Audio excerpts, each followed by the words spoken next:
فراد.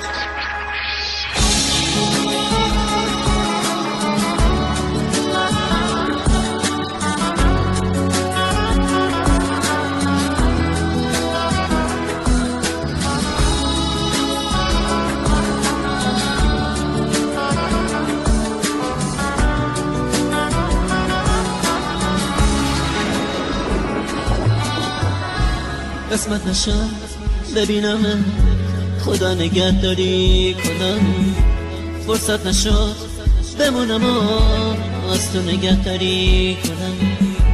گفتم اگه ببینم دل کندنم سخته بلا، اگه یه وقت بگینه رو رفتن پر از درد برام.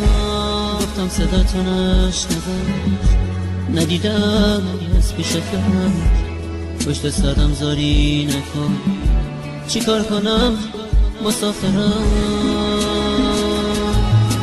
من میرم ولی باز تو بدون همیشه یاد تو از خاطر من فراموش نمیشه. گل من خوب میدونی بی تو تک و تنهام عزیزم، اگه تو نباشی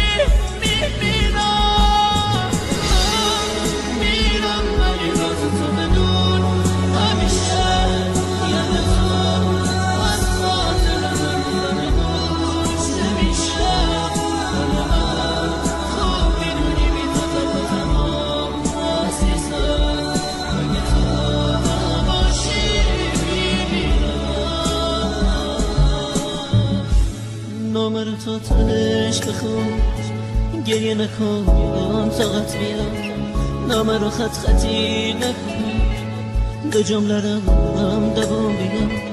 باور نکن یه بی وفا نامه میذارم و میرم. نه قسمت زندگی اینه، به کی بگم مسافرم.